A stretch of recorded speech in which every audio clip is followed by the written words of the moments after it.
everyone. Happy Friday if you're joining me live or if you're watching the replay. I'm really excited to be starting these Friday Q&As with all of you, and a little bit more about me for anyone who doesn't know who I am already. My name is Taylor. I'm a registered dietitian, and I help active women feel more confident in their eating habits and improve their energy levels as well as their well-being without having to diet. And the reason I wanted to start doing these Friday Q&As with you all is so I can give you guys more access to me and answer your nutrition related questions, and also just to connect with more of you on here, because that's really why I started this page, is to be able to connect with you all more.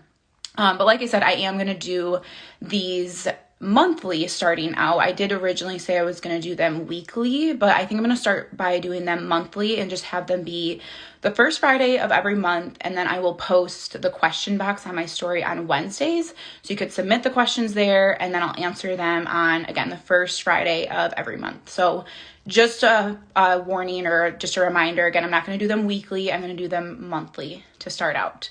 But since this is the first one I'm doing, I'll tell you a little more of how I'm going to run it, and we'll go from there, and I'll start answering the questions. So I got a couple like fun personal questions, and then I got a couple more nutrition related questions. So I figured what I was going to do is I'll start with one that's a little more fun and personal, and then I'll go into the nutrition related questions. I'm going to do 2 of them, and then I'll end with a more fun personal. So 4 questions total for today. And if you guys have questions that you didn't get to answer or ask, please feel free to put them in the comments, and I'll save them for the next Friday Q&A. So I'm going to get started and go with the first question. So the very first question I got, again, more of a fun personal one, was what's my favorite meal to make? The very first thing I thought when I saw this question was stir fry, and then I wanted to backtrack because I thought that was really basic, but I'm just going to stick with my gut reaction, because stir fry is I'll say a staple in our house. It is a weekly meal that we make, and the reason that I like it so much, it's super easy to combine all the food groups. You get your protein, you get your vegetables or your produce, and then you get a starch and grain. Super easy, all in one meal. That's why I love it so much. Really easy way to get vegetables in, and really versatile because you can change the combination of what you do. My go-to is typically like steak, broccoli, shredded carrots. I really like to do the salad kits and the cabbage and the purple cabbage and the coleslaw, and I'll pour that in there as well. I really like that a part of my stir fry. And then typically I'll do either like rice, orzo. I've even done ramen before, and I really enjoy that as well. So again, my favorite meal is stir fry. Like I said, it's easy, versatile. You get all the food groups, and that's why it's my favorite meal. That being said, I also thought chicken enchiladas, because that is a meal since I was little. If people were coming to our place or our house, we would make it because it's really easy to make for a larger group of people. So if someone's coming over my house now, my go-to is chicken enchiladas, and that is probably my second favorite meal to make. I just don't make it as often as stir fry. So thanks for that question. That was really fun. I'm glad I got to answer that as well. I'm going to go more into one of the nutrition questions someone had. I really liked this one a lot. This one's going to talk more about mindful eating. So the question was, I don't want to diet anymore, but also can't seem to eat mindfully. So sometimes I feel like I need to diet in order to be mindful. Any suggestions or help? The reason I really like this, I think that's really common for people who are trying to get away from dieting or the diet mindset. We have this perfectionist mindset, especially with dieting, because when you're dieting, if you're not perfect, you're not getting the results the diet promises, which is why diets don't typically work for most people in the long run. And why, again, that's common to feel like if you're trying to leave dieting and you're not doing it right, you feel like you need to go back to it. Again, that perfectionist mindset is why it's so common to feel like you need to diet in order to have some sort of control, which is quite the opposite. And with mindful eating, what I like to remind everyone, especially going into it at first, is be really compassionate with yourself, especially if it's something new that you're doing. Again, you're never going to be perfect at anything, but again, going into it, it's new and you need to learn what works for you. So be compassionate instead of trying to be perfect. Have it be somewhat of an experiment and something that's trial and error for you. So that way, when you're working through it, you can, again, as it's an experiment, see what's working for you and learn from that and make changes in future situations where you're practicing mindful eating.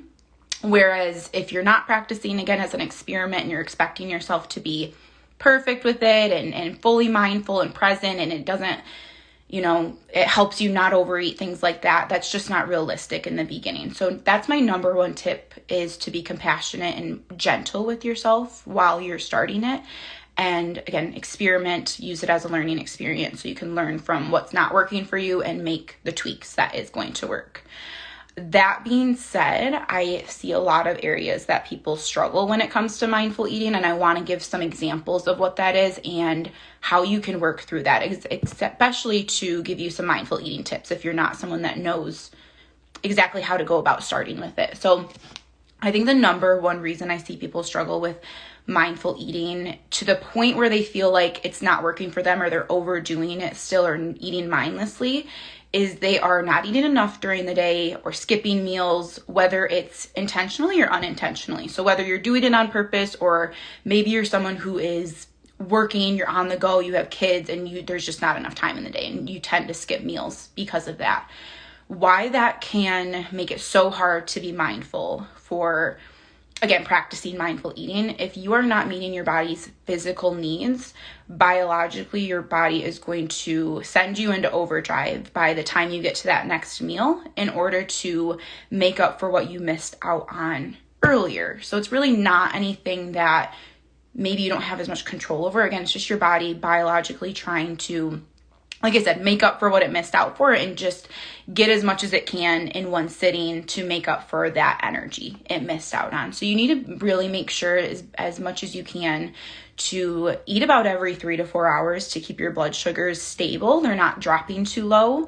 When you tend to go past that 4-hour mark, it, like I said, will cause your blood sugars to drop, and eventually your body will go into that overdrive and cause you to eat more mindlessly, probably eat faster, and then overdo it at that next meal, which is why a lot of people might not feel like they're practicing or doing mindful eating right if they aren't able to slow down and be more aware and then end up overdoing it. So that's my number one tip. If you are skipping meals, if you are not again, eating every 3 to 4 hours, work on that first. Make sure you're meeting your physical needs.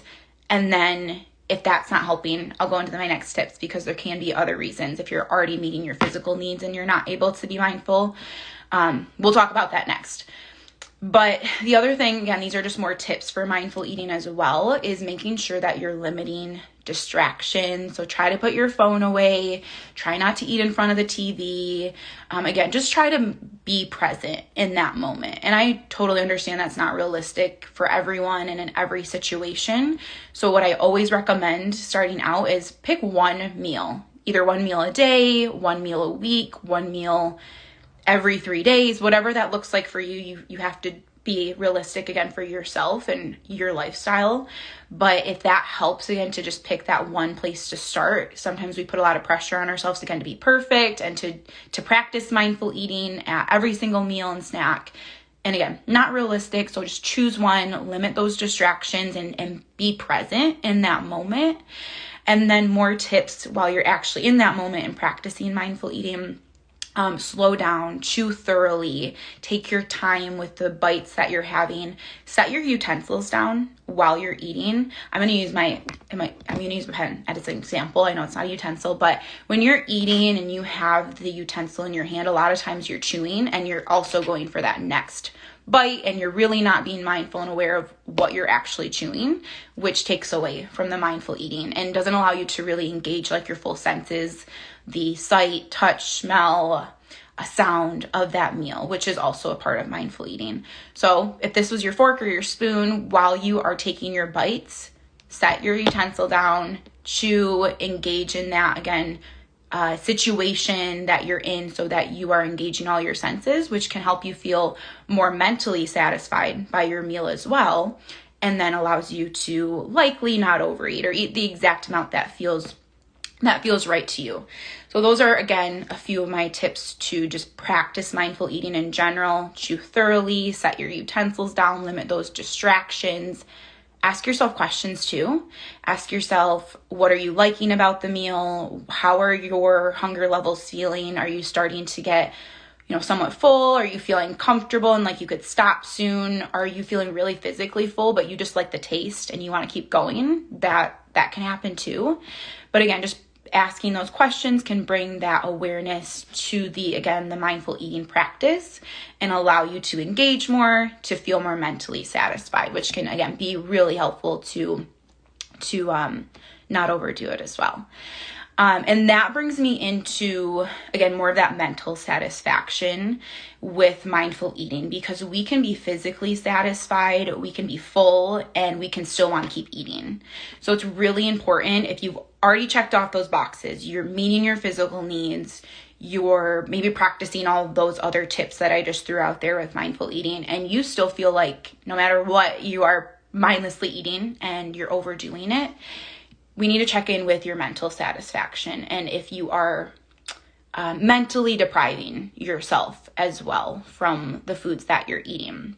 So what I mean by that is I'm going to use like chips as an example. So let's say you're craving chips and you don't want to eat them because you would feel guilty, or maybe you just ate dinner and again, there's a reason you don't want to eat them. So you push yourself or hold yourself off from eating them for a while. And then you might even go to grab some alternatives. Maybe you go for, let's say, rice chips, the rice pops that people get.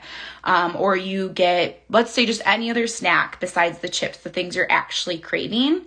Usually what happens eventually, you just end up giving into the chips because nothing can satisfy that craving other than the thing you're actually craving.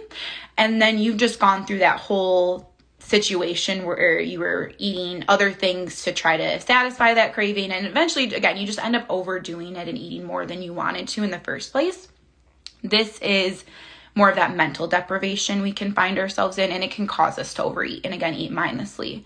So with that example and a tip to help you not mentally deprive yourself, if you have cravings for something or if something sounds good to you, just eat it. It's going to be the best thing that's going to help you move past that craving. And if you can, again, just eat it right away instead of trying to hold yourself off or try anything else. In that situation, you might or will more likely be able to practice mindful eating with that specific food. So again, if it's chips, you will likely be able to, again, practice some of those mindful eating tips I shared with you, which can allow you to enjoy those chips in moderate amounts and feel more mentally satisfied from that.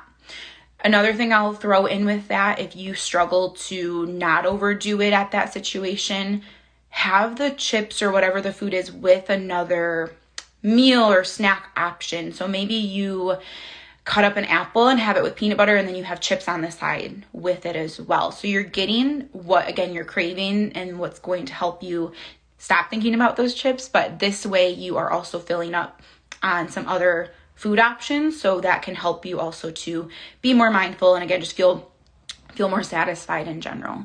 So those are my big 3 tips to help anyone who's struggling with trying to get away from dieting and practicing more mindful eating but just doesn't feel like it's working for them and they feel like they have to go back to dieting.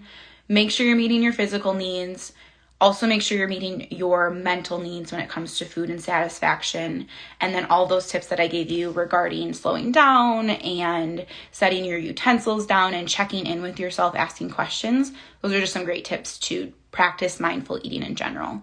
I have a whole blog on mindful eating. It's geared a little more towards holidays, but it can be applied all year round. So after the live, I'll figure this out. I think I'll have to put it in my caption or my story, but I will share the link to my blog post so that you guys can get more tips on mindful eating if you want to look there. Moving on from that, the next nutrition related question I'm going to answer is, what are some good egg replacements or substitutes for breakfast? So this is for someone who has a hard time digesting eggs, or it doesn't sit with them well from what I'm guessing. So they're looking for an egg replacement for breakfast. I really like this question as well. I do have some experience in plant-based eating. My first job was at a cardiac rehab center and it was all geared towards plant-based eating. So I learned a lot there and I still work with the plant-based population. So I'm talking a lot about different substitutes for plant-based options. So for eggs, there are a couple different substitutes I recommend. Just Egg is a really popular brand that I see at most grocery stores. That is, again, an egg substitute. It comes in a liquid like jug, and you can use that. It's, again, not eggs. It's called Just Egg. But if you're looking for, again, an egg replacement, that can be one. The other one that's more of a, I'll say like whole food source is tofu. You, especially for scrambled eggs, I should say, if you have tried tofu before or not, again, they can still be a nice egg replacement. You basically would just get your tofu from the store, you would dice it up and then throw it in the pan just like you would an egg scramble and stir it around, and you add your seasonings. Of course, you want to typically add nutritional yeast is a nice one to add to that for a flavor, cumin, paprika, chili powder. You can experiment with the seasonings if you're trying the tofu version to get an alternative for eggs, but those are the big ones that I typically recommend. Again, nutritional yeast, paprika, chili powder, cumin, and then you can also add your favorite veggies to that as well. Make it like a scramble. But again, for egg replacements, Just Egg or tofu for anyone who is interested are the big ones that I talk about. Okay, I'm going to answer one more question. Like I said, I'm going to end with more like a personal fun one, and then I'm going to wrap up, and like I said, we can do this every month. So the last one was, what are your favorite TV shows? So I am a reality TV junkie. I grew up watching Laguna Beach, The Hills, The Kardashians, Jersey Shore, The Real World, like The Challenge. I watched a lot of them. So I do continue to love reality TV. I don't watch a lot of TV unless it's at night more, and I'm not necessarily paying attention as much either. So that's why I tend to just go back to the ones that I've already watched and just have them on in the background. I especially like Jersey Shore, or I've done the Laguna Beach and The Hills recently, but not a lot.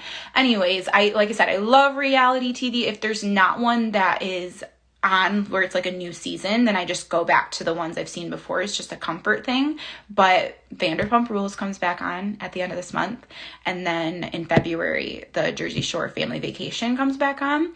And I don't know if any of you guys watched that, but Ron and Sam are back at the same place, so I'm really excited. Like I said, I'm just a big reality TV junkie. I do watch things that are not reality TV, but since I don't watch it unless it's at night and I'm not paying attention, like I said, I typically just throw on those comfort shows, but I am looking forward to the other two that I mentioned that are coming back out. But yeah, thank you guys so much for asking those questions. I'm really happy I got to answer some of those. I hope you guys found some benefit from what I shared today. Hopefully, any questions that came up for you while we were talking, or maybe that you didn't get to ask me, you can save for next time.